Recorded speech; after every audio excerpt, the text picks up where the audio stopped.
guys! Good afternoon po sa inyong lahat. It's me again, Preciosa Vlogs. Bago po ang lahat, sa mga hindi pa po nakapag-subscribe sa ating YouTube channel, pa-subscribe na po sa ating channel na to, Preciosa Vlogs po. Like and share na rin po sa ating video po guys. Salamat! Kaya naman, umpisa na natin guys. Dahil nga po, actually hindi pa po naman po siya totally tapos. Yung pinagawa po naming bahay ng aming bakahan. At saka po extension po ng aming babuyan. Papakita ko na po sa inyo guys kasi konti lang naman na po ang kulang. So madami po nagtatanong kung sasagutin po natin yung tanong po ni sir na kung magkano po yung nagastos at kung ano po na po yung itsura niya ngayon. Wala na po guys nagpapantay. Papakita ko na po sa inyo guys yung tapos na po.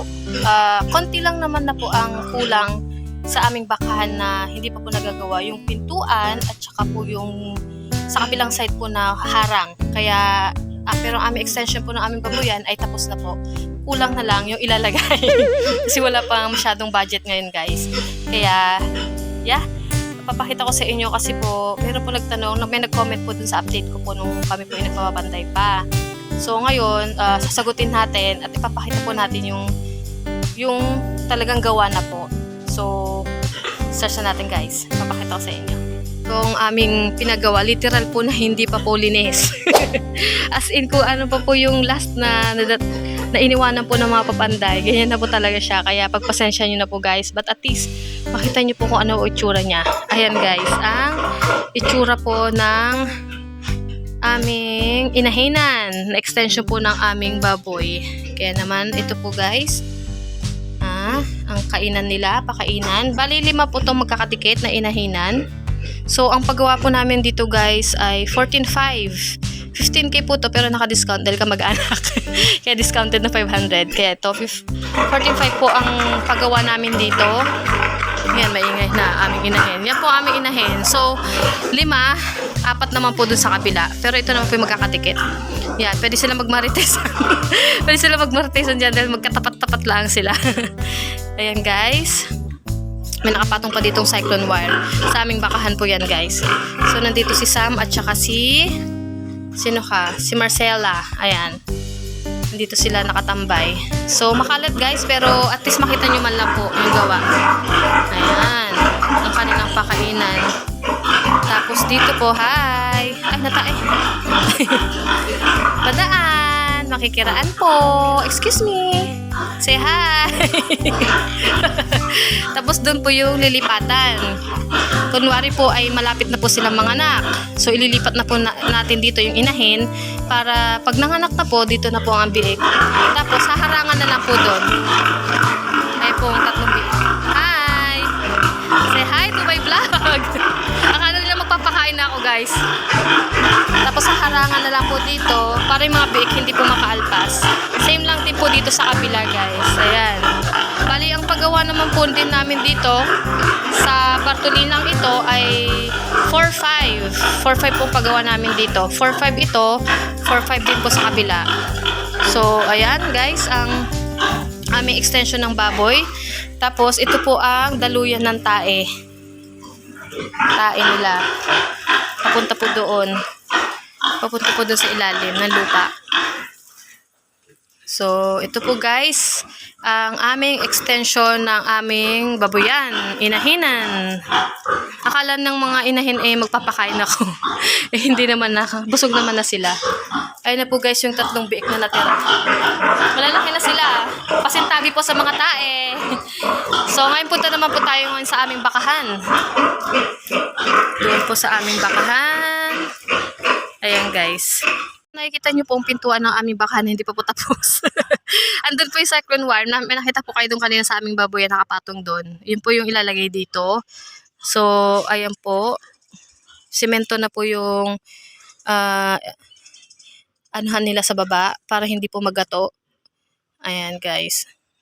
Tapos hanggang doon. Yan.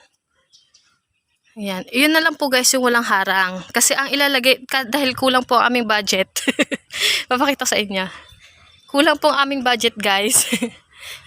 Ay, ang ilalagay na lang po namin dito ay kawayan. Tapos may net pa po kami doon na kulay green. Yung pinangharang po namin sa bakod ng kambing. Kung nanonood po sila sa una ko pong vlogs, yung una ko pong vlogs ay may harang po ang aming kambingan. Net po yung nilagay namin doon. Yun po ilalagay namin dito. Tapos kawayan na lang po. Kasi kulang po ating budget. Pasintabi po sa manonood, sa mga tai po ng aming mga baka. So, ayan guys. Dito po sa kabila guys, kung nakikita nyo, walang mga harang-harang. Kasi nga po, ito po ay wala na pong dadaanan dito ang baka. Kaya hindi na po nilagyan ng pinaka-diversion nila per baka. Yung pinaka parang doon po sa kabila. Kasi may sa kabila po parang may mga kwarto-kwarto talaga sila eh. Ayun talaga harang nila eh para hindi sila sanggahan o mag-away-away. So ito guys wala. Kasi nga po wala na pong madaanan dito. Hindi po tulad doon sa kabila ay malawak-lawak pa po ang pwedeng daanan ng baka. So ayan. Guys, ang aming bakahan, bakal ang lahat ng paligid. Ayan. Ito po ang finish. Medyo makalat lang po guys, talagang literal po talaga hindi na po naglinis. Ayan, pasintabi po sa mga nanonood. Hi! Say hi to my vlog. Ayan po. Ang kanilang pakainan. Dito po tinatali ang per baka. As you can see po, yan, pinaka-ano nila. Meron din naman po doon. 4 din po to. Tapos meron din doon. Tapos yan. May nag-comment po sa aking vlog sa update po ng anuhan po ng baka. Si Sharon ba to? Sharon nga. Guys, sa aking vlog, doon sa aking update ng paggawa po dito, papanday po namin dito sa bakahan na nahingi po ng sketch po ng bahay po ng baka. So, hindi ko po mabibigay sa inyo kasi po, ang paggawa po namin dito ay, ano lang po ni Alvin. Kumbaga, yung naisip lang po niya na gawin. So, tignan nyo na lang po ating vlog. Manoorin nyo na lang po ang ating vlog para may idea po sila kung paano po yung, kung ano po yung pinagawa namin, kung ano pong style. Baka meron pa din po kayo maisip, ididagdagan nyo na lang po. Kaya naman po hindi ko po mabibigay sa'yo talaga exact. Sir, sorry po. Basta panoorin na lang po ating vlog. So, punta tayo sa kabila. Ganun din po guys ang gawa. Dito nga lang po sa kabila guys meron talaga tong harang-harang para hindi sila mag-away-away. Ayan. Ayan, para madalian lang po. Kasi yung iba po kasi ata may style pa ang harang nito yung parang pabilog na paganyan. Pero ito madalian na lang po to. Kaya okay na naman po yung ganito guys, di ba? Para talagang safe na hindi sila mag-aaway-away, hindi sila magbanggaan or what. Ayan. Pasintabi po sa mga tae. Makulimlim po dito sa amin guys. Hanggang dito po yung harang namin. Pinalawak na po. Kasi nga po, para pag dumami na po ang aming baka, malawak din po ang kanilang gagalawan. Naihi! Si Casey po yan guys, anak ni Sharon. So, ayan po ang aming bakahan. Hanggang dito rin po. May kasoy din po kami dito. Kasoy. Tapos palalim na po ang dulo po nito. So, ayan, kawayan lang po ilalagay namin dito guys. Tapos yung net, kawayan para hindi din mahulog ang baka. Kulang na po kasi guys ang aming budget. Kaya naman, ito po ang ating bakahan. Simple lang po, pero at least meron silang masisilungan, di po ba? Say hi, Casey! Nakatali na po siya guys, kasi po siya po ang leader ng gala. Yung dalawa po nandun nang gagala, pero hindi na po sila napunta dun sa kapitbahay doon sa may mga tubo. Siya po kasi pasimuno. Kaya tinali na po ni Alvin para hindi na gumala talaga sa kapitbahay. Mawawanted na naman kami. Yan. Kanina. Tignan nyo po guys ang mais ni Alvin. Malago na po. Mais na pula po yan guys. Kasi nga po ayos din po ngayon kasi nag-uulanan. Talagang madidiligan lahat ng pananim. Mga mais. Yan po ay pampatuka ng manok. At isa-silage din po natin yan. Yung mga upak po ng mais. Pag nakuhanan na po ng mga bunga. Ayan.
guys, talagang, di po ba, nung nag-deliver po kami sa Matipok, short story lang. Nung sumama po ako kay Alvin, nag-deliver po siya sa Matipok. Di po ba nakita niyo yung farm ni Sir, yung musuki po namin. Ang ganda po ng kanilang bakahan, di ba?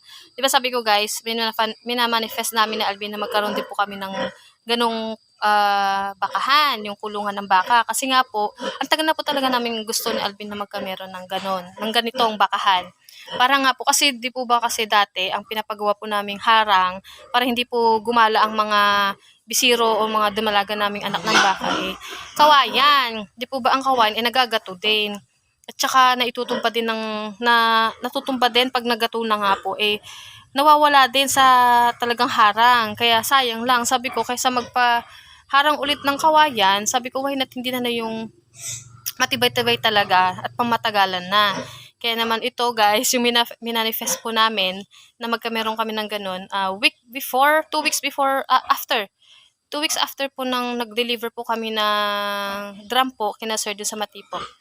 Ito na po, nag-start na po kami, kaya naman God is good, kaya naman na-provide din po kami kailangan.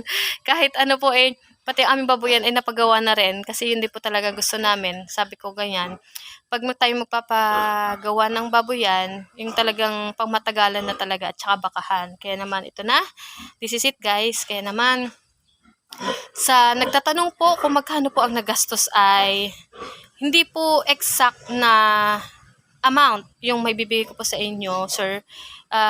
Pero ang budget po talaga namin dito ay 250k. 250k po ang budget po namin sa pinagpagawa po namin dito.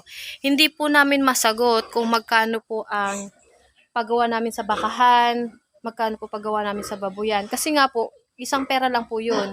Kumbaga po bahala na po. Basta mapagawa, hindi na po namin talaga na budget kung magkano yung extension ng aming babuyan, magkano din po ang paggawa namin sa bahay ng bakahan. Kaya naman, basta itong dalawa pong itong pinagawa namin ay 250k po ang nagastos namin. Kayo na lang po magtansya. Kayo na lang po magtansya, sir, yung nagtanong po sa ating comment section. Sir, hindi po mabibigay sa inyo yung exact amount. Kumbaga tansyahin nyo na lang po, sir. Kasi nga po, dalawa pong pinagawa namin, hindi na po napaghiwalay ni Alvin yung budget. Kumbaga yung mga na-expenses ng babuyan, expenses din po ng aming bakahan. Kaya naman, basta 250k po ang nagastos natin. Pero hindi pa po kasama dun yung mga pamerienda. Yan, mga pamerienda, ganyan. Basta yun po, mga materyales, mga pasahod, yun po ang nagastos po natin. So, yeah, ito pong ating update. At finally nakapagpagawa na nga rin po kami. Thank you Lord talaga, kasi nagawa na po yung minanifest lang po namin noon, nangyari na po ngayon. Kaya naman, thank you Lord sa lahat po ng blessings talaga. Kaya naman, gusto po talaga natin guys mag-invest po sa ating mga alaga. Kailangan din po natin bigyan sila ng magandang tirahan, di po ba?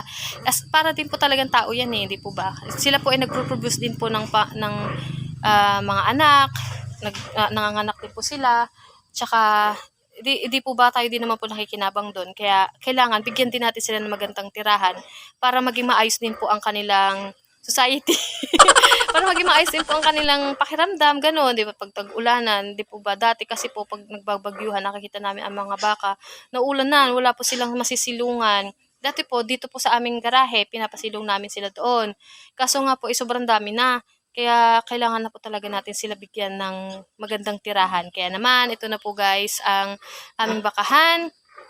At ganoon din po sa aming babuyan. Yeah, dito na po tayo nagtatapos sa ating vlog. Sana po ay nag-enjoy po sila. At sir, yung mga nag-comment po sa ating, hello po sa inyo. Thank you po sa comments. Thank you po sa pagko-comment at pagtatanong. Ayun na po, sana po ay nasagot ko po ang inyong mga katanungan. Malinaw din po. Kaya naman, thank you po sa panonood. Pa-like and share na rin po at pa-subscribe na rin po sa ating YouTube channel, Preciosa Vlogs po. Kaya naman po, kita-kits po ulit tayo sa susunod na ating video. Bye-bye! Thank you!